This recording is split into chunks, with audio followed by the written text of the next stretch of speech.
Welcome to Coach's Roundtable. I'm Ed Codi. To my right, the Swami, George Abraham. To my left, the Tiger, Albert Campman. Let's go to Spotlight Basketball Top Scorers Boys. Ezra Way of Summit Academy. Great week, 34 and 23 points. He averages 20.4 per game. Ryan Dunton of Slippery Rock High School. What a monster game he had. 32 points, 17 rebounds. Is that the coach you like, George? He's good. Okay. George likes him. George likes him a lot. He can get off his feet, and he has a little bit of you wouldn't expect it. Nice little shot. You know, if you don't cover him 12-15, he can hit it. Just needs a little help there, and I think they're going to get better. They got their first win. Slippery Rock, congratulations, Coach. Hopefully, you know, they can get a few more and build for next year. You don't usually hear the guys who score 30-some points getting that many rebounds. Yeah, that's because there's not a lot of true post players around. Yeah. He's a true post player. Yeah, and believe me, he can jump. Curtis Aiken, a sophomore at North Allegheny, he had 29. He's averaging 21.8 per game. Aaron Martorella of Montauk, 29. Anthony Roth of Elwood City, 26. Andrew Petcash of Pine Richland, 24. He averages 22.1. Robbie Carmody, he's healthy again, of Mars. He had 23. Antonio Ionati of Hampton, 22. Huge year for Antonio, 23.5 per game. Cole Morris of Union, Reimersburg, he had 20. Chase Allen of Slippery Rock High School, 20. Josh Bill of Freeport, he scored 15 points. The important thing about that, it put him over 1,000 for his career, becoming only the second player in Freeport basketball history to hit 1,000. The first was Andy Bauman. 1,000-point scores is quite an honor. Let's put it that way. It takes a lot of work. You know, that's skill work to get that ball in the basket. That's important.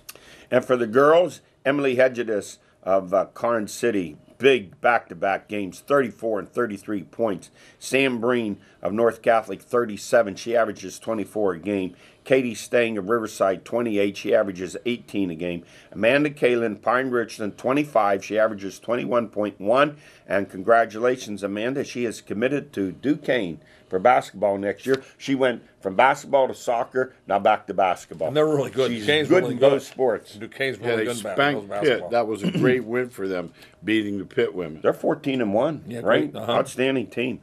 Nicole McLeod of Mars, 21. Ty Johnson of Mars, 21. Ellie Thompson of AC Valley, 21. And Zoe Soilis of Freeport, 21, and over 1,000 for her career. Congratulations, Zoe. A lot of hard work went into that. A lot of effort. Really proud of her. We worked with her just a little bit. We were small part. She's about our 7th or 8th guy or girl out to get 1,000. Yeah, and she was a worker. And anytime that natural ability comes to play and you just get 1,000 points without practicing, then I don't talk about it so much.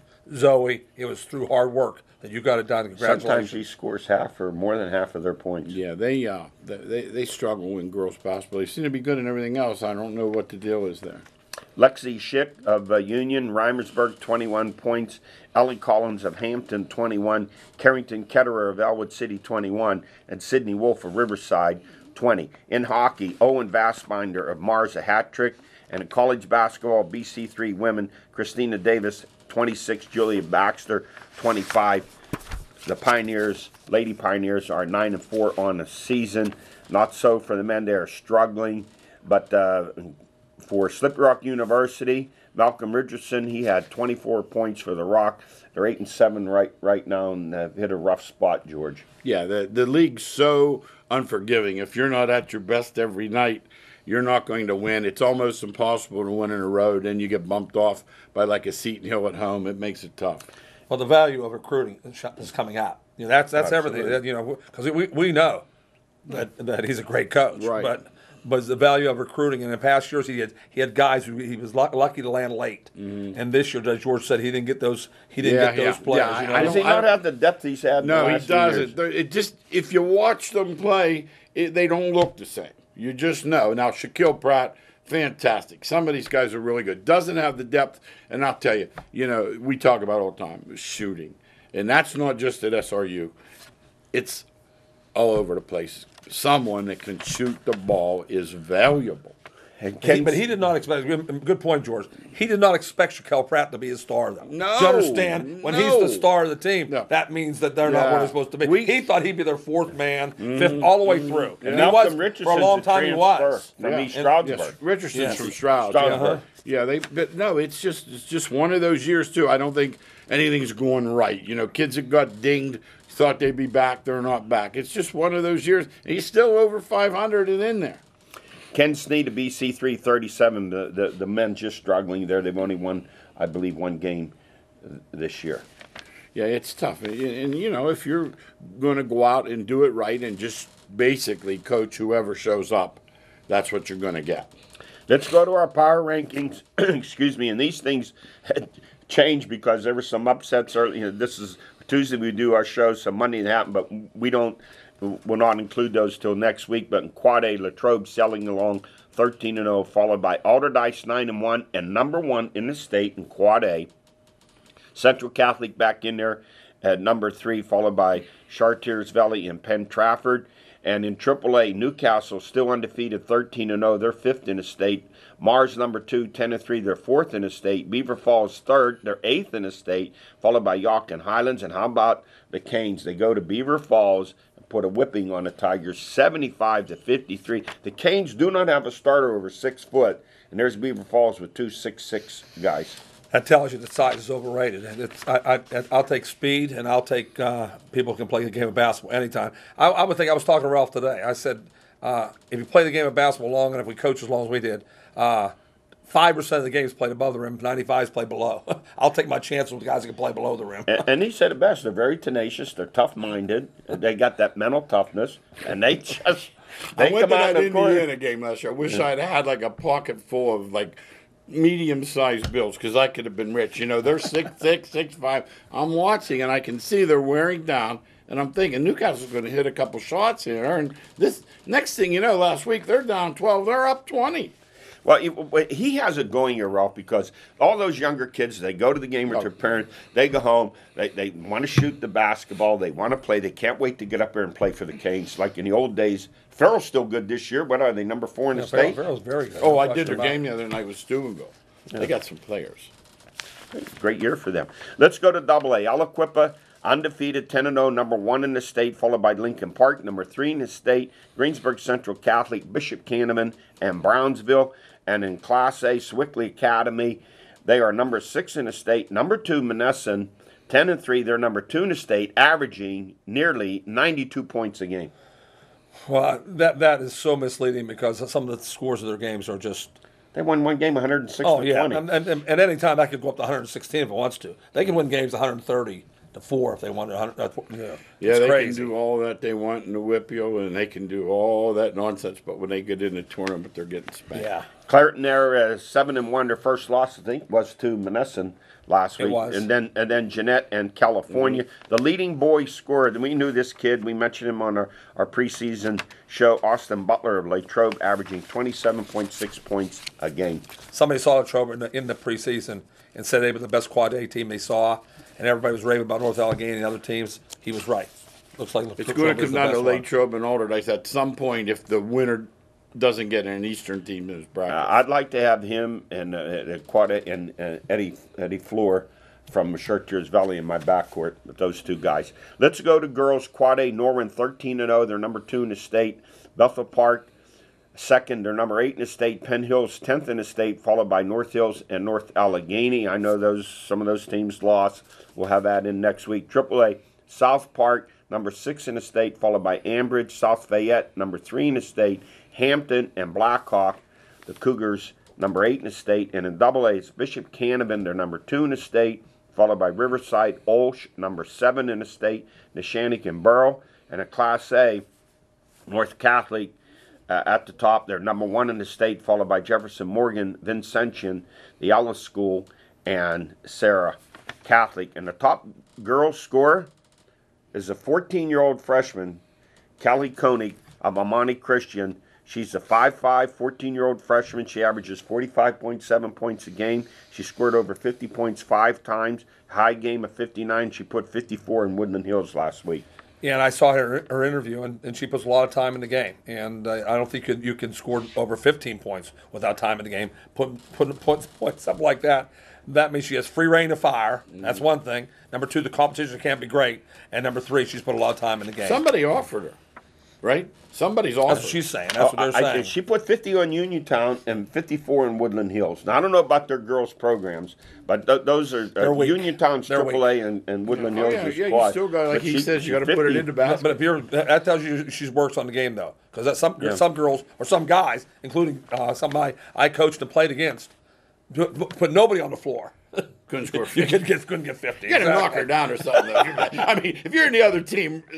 Try put 3 on her. She doesn't look 5'5" to me. No, she's a little girl. She looks like she's 5'2". Yeah, I give her credit. She's I'll guarantee you, he said, she got spotlights in the backyard. I'm thinking she's maybe a senior. She's 14 years old. old. Oh, you can tell the way she talks. She's little. She's worked out with a kid. The dad decided when she was 4 or 5 years old she wanted to be, and she went to the gym, fell in love with this guy who's a workout guy, and she's continued to work. She still works out with that same guy today. She's been with him that long. Nice. PG Wrestling rankings in AAA: North Allegheny number 6 are 4-4, Seneca Valley number 9 5-3, and our stories of the week. Well, last Friday I went to see the Wizard of Oz, and then somehow he left Pittsburgh and he went to Cincinnati and became the Wizard of Awe in a game that, guys, I've never seen in all the years I've played, coached, and we've been doing this. I've never seen a game like that. Ended with a Chris Boswell 35-yard field goal with 14 seconds. You know, the Steelers are up 15-0. I just want to go back and then get your feed.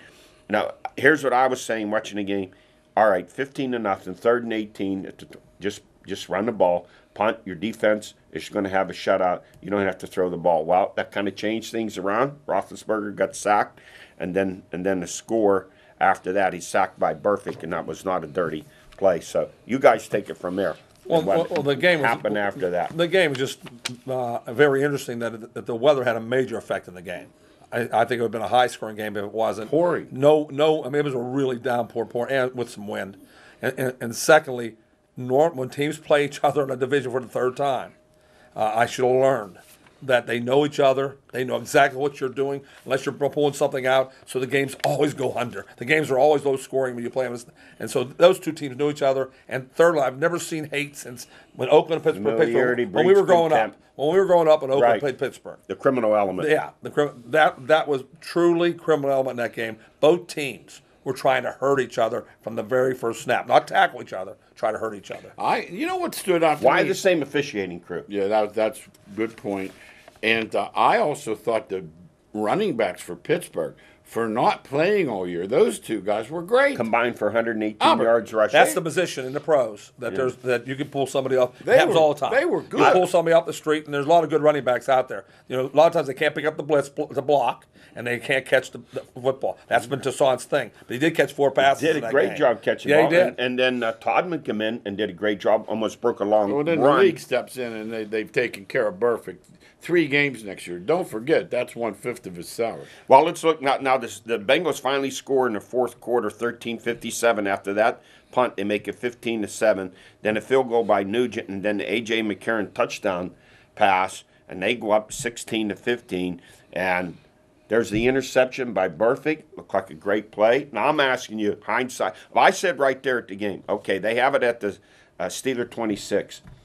1 minute 23, 3 timeouts for the Steelers. Take a knee, take a knee. But they ran the ball. Why he was struggling for an extra yard? That was the key. I don't know. No, that was dumb. He should know. You want to hold it with 2 and get down. I get it, but nobody runs the clock out when the other team has 3 timeouts. Yeah, they would have got the ball back with a minute 20. If they just took a knee 3 times, they would have and there's no guarantee a 43-yard field goal to make. And don't forget Farouk, too. When you're taking a knee, you're back 3 yards, back 3 yards, back 3 yards. Next time you kick it, you're 9 yards back. I think then in that regard, what you said, okay, you shouldn't have to tell a running back. He's now a veteran. Oh, no, that's his true. 3rd year. No, of course. You're going to run the ball. Game. I'm going to tell you, I was at a Steeler game. Bradshaw's the quarterback. Sidney Thornton. They're playing Kansas City. They're winning 31-27. There's like 1:30 to go. Bradshaw turns around. They're at the Kansas City 35. The handoff to Thornton. They collide. The ball hits that turf at Three Rivers. It goes up, and this linebacker, Dana, that's all I remember his first name. He takes it on hot, 65 yards. They win 34-31. This is after they won 4 Super Bowls. I didn't think that Bradshaw and Noel can get out of there with their lives. And then you remember the Giant game with Herm Edwards. He collided. That was Larry Zonka, by the way. Yeah, Larry Zonka. But here's the thing. Nobody mentioned. Shazier knocked the guy out that might have been carrying it. There were so many circumstances, like Perfect, running like all the way to the end. That should have been a delay of game. Absolutely. So now let's go after the fumble, and they get it back. And then there's 4th and 3. The pass is way over the head of Antonio Brown, and he gets hurt. The hit is illegal by the league rules. Harrison even said it. Harrison did not call it a dirty play, but what are your thoughts on it? But did he intentionally try to injure him? I thought he had time to pull up and get away from it. It was what it was the whole game. Do you understand? It was like that from the time they came on the field. I don't know how you turn it off when you're doing it the whole game. Every single player in that game was trying to do it. And Burfict, who's always plays on the edge, he's always on the edge. He'll take any opportunity he can. Did you see the week take before? You out. Have you seen the hit from the week Baltimore before Ravens, against the Ravens? Did you know Southern Cal didn't want to recruit him because he was so bad coming out of high school? I used to call him. I said, "Do you see this guy for Arizona State? He's crazy." Now, Joey Porter comes out in the field, which is ironic because Joey Porter was Burfict before there was Burfict. Now, there could have been a flag thrown right there. The Steelers get a break, and then I don't know if I want Pac-Man Jones or Burfict on my team anymore. Those other players have to be frustrated. So in his urgency to get to Porter, he pushes the referee, and he gets up. So there's 30 yards in penalties, no use to run a play, field goal, and there's the game's history over. there. Porter laid one of their linemen out in Vegas cold. A sucker punched him. There's history there. Yeah, I know. He was Burfict before Burfict. You know what's interesting? But you said that's not true about that. Cincinnati loves both of them. Yeah. You understand? When you're on their team, they love the guy they're upset with is not even defense. They're upset with Hill. They want to knock Hill out. And another thing, he made a good point. Pittsburgh people love Harrison, and he's perfect. Oh yes, but, absolutely. You love him on your team. And not only depending whose side your villain's on, because exactly. Cody Wallace almost took David. Oh, he's a villain. Bruton's he tries to hurt people head every off. game. Yeah. He's a tough player. No question. And Mike Mitchell. That's why he's missed tries so to many hurt someone plays. every He game. tries to take no question. heads off. So depending what side that your villain's on. So is Porter going to get fined here? I think he will. Burfict gets the 3 games. Now, what about Marvin Lewis? Does he have control of this team? How much of this falls upon him? And 0-7 in the playoffs, he's going to come back. The Browns are going to stick with him, but I wonder about the confidence factor anymore. Well, yeah, there's no question he's coming back, and there's no question he has nothing to do with this. I guarantee you he wasn't saying to Bird, now listen, I want you to hit this guy really hard when he comes over the middle. After the whistle. He was telling him all week. He was saying, listen. Put a sign up by Paul He Brown. put it all the week. Tony Dungy was a nice guy. I heard Jeff Saturday say, Tony Dungy said all week in a playoff game, listen, we're not gonna let the other team. He said the very first play, one of our nuts had a 50-yard penalty. He said once you get in those white lines, the coach has no control of the game anymore unless you want to take Burfict out. But guess what? Then Lulu will take their best player off the field. Yeah. So that's really tough. Yeah, and Harrison did that after how many fines? Because Dick LeBeau told him, the guy don't was his stop best playing. buddy. And LeBeau told him, don't stop playing the way you play. The dude Cribs was his roommate. And that's why you cannot blame the coaches. No. Every coach goes through this. But you have to be smart at some times. No question. What I saw in that play, it wasn't like he was a yard away. No, he couldn't pull. He was 5 to 6 yards away. The ball goes over his head. You stop. You win the game. No question. He's selfish. B, obviously has no control at all. That's the other thing. Like, I imagine, did you see him after the game? These guys are poking him about what happened. They should have got out of there. The officiating was poor. Now, this rule, no head-to-head contact, helmet to helmet, outside the tackle box. Well, Shazier hit him, but they said, once the receiver catches the ball, he's now a runner. That's not the point. They say no helmet to helmet outside the tackle box. Yeah. You can crown within the tackles. So they have to clear that. It was a poorly officiated game. But it was so hard. I don't know how you could officiate that game, though. That's why I can't call it poor. It was impossible. I thought there were times that they should have thrown some flags, and they didn't throw them. I don't think the last play of the game, you can give the team a 30-yard pass go to win the game. That's what I'm saying. How would you imagine with the Bengals? You're moving it how much? Well, then you're going to move it again? As soon as Porter ran into the middle of the players, he was out there to see how Brown was. No, he wasn't. He came right out there and he got a medic. What is he, a medic? And so the flag, and to be fair about it, and we're trying to be, there should have been offsetting penalties right there. Yeah, it's just one of those games that was out of control. And what you get, your reputation, people, especially you young kids. You get a reputation like Pac-Man Jones. You get a reputation like Burfict. You're not going to get the benefit of the doubt. And you're going to think I'm crazy. I think the NFL loved this drama. 31 million people were watching. I think they loved what happened there, that drama, the interest, and everything that took place after it. Well, anything that can be put on the social media that draws people's attention, they love, and that's what that was. That Twitter was flying nuts that night. Nothing about anything else in the world. All about Pittsburgh and Cincinnati. That's all it was on. And you know what, too? That's that old saying, any publicity is good publicity. Well, they got it. Next up at Denver, 12-4, Sunday at 4:40. The Broncos by 7. Peyton Manning at the helms. The last time they met, December 20th at Pittsburgh. The worst defensive game for the Broncos all year, 34-27, the Steelers. The Steelers at home, Roethlisberger at home. It's like night and day as compared to go on the road. Roethlisberger's last 6 games on the road, he's thrown 8 interceptions. Yeah, we said it on the show last week that they're not the same team on the road. The surprising thing, the defense played really good against Cincinnati. That just surprised me.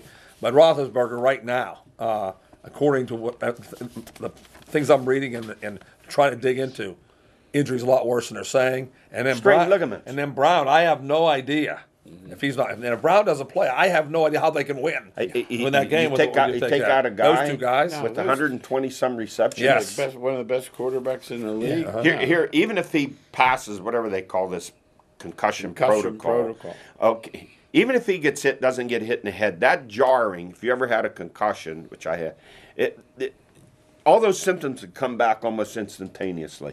Well, they will not give him that up. Even running, if that's true, when you understand. If that's true, they will not play. If there's any inkling like what you just described, Eddie, Pac-Man said he's faking. Those are all the tests. Pac-Man said he's faking that he winked out.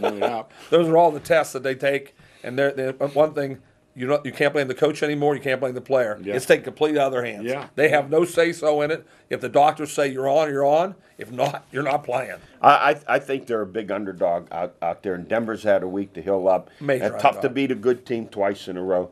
And even Osweiler's not bad. Like, it's not as though Manning's saving the day. I didn't think the kid was that bad all year. He threw for 282 against the Steelers in Pittsburgh. Oh, neither quarterback is going to make a difference in the game. It's going to be Denver's defense. Do you understand? If Pittsburgh scored 34, I think Brown caught like 16 passes in the game. I don't think they can win without Antonio Brown, because I'm not taking anything away from Roethlisberger, but he is the major safety. He can hit him with a 4-yard pass, and it's a 60-yard play. He does it all the time. He uses him as his go-to guy.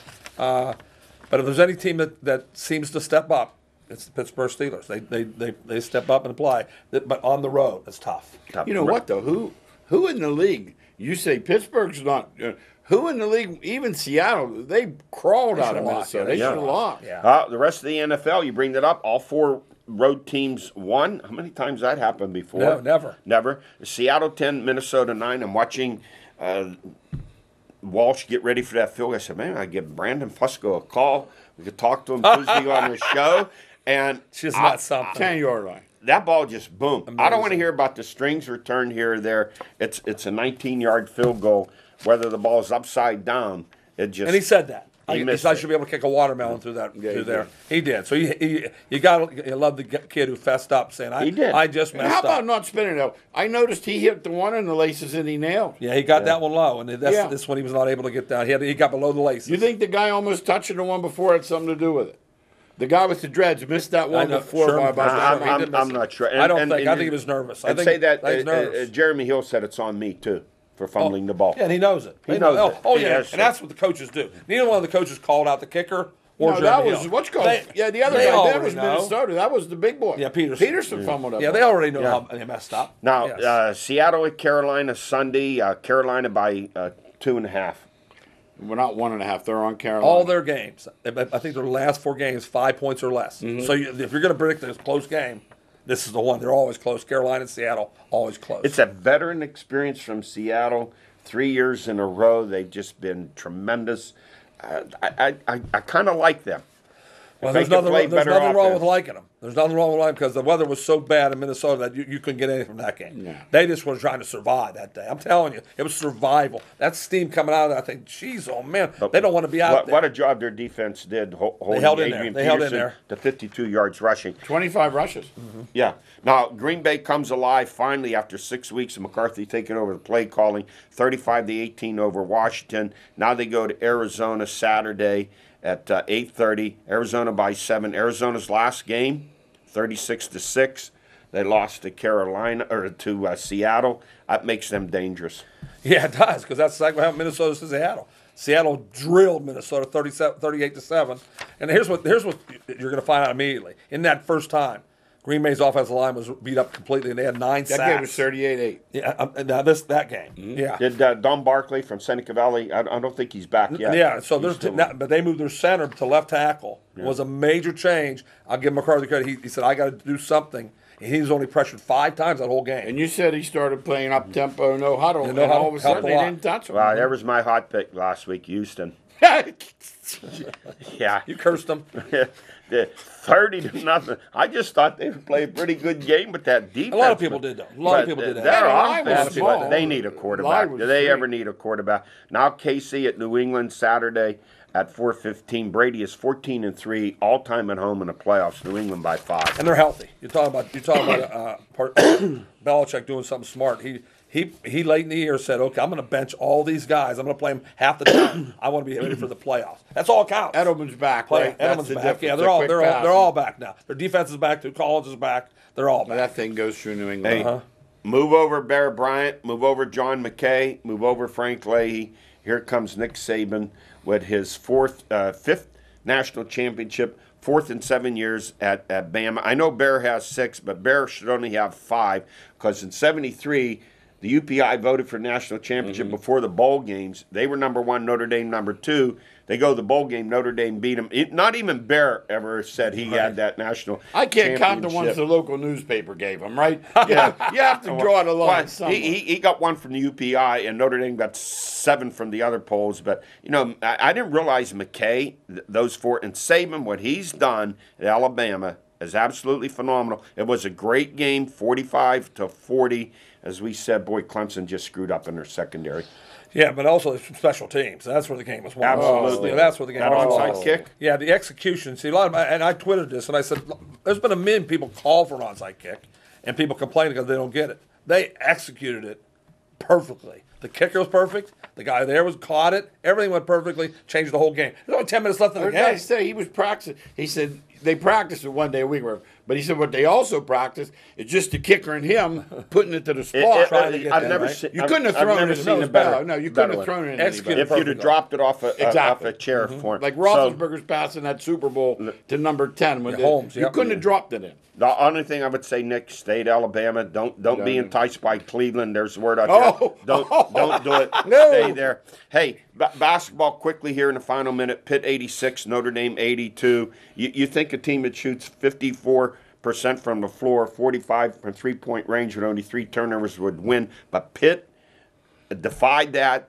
They are really good, averaging 86 points a game. They're now number 20 in the country. Best team since Blair. This is his best team, I Best think. team since Blair. Now, Blair's team was better, but this is the best Yeah. team since Blair. Great no depth. question about How it. about they're They can making their score. foul shots? They can Where'd that score. come from? Now, let me finish by saying this. The story no one's talking about is down in West Virginia. Bob Huggins has the 14-1. number 10. They play number 1 Kansas tonight, and then they follow number 2 Oklahoma. They win them both. They ought to be Get at 'em, least Huggy. number Let's 2 go, in the Get 'em, country. Huggy. He's Get done 'em. a great Go, job. Mountaineers. Hey, we have run out of time. We'll talk to you next week.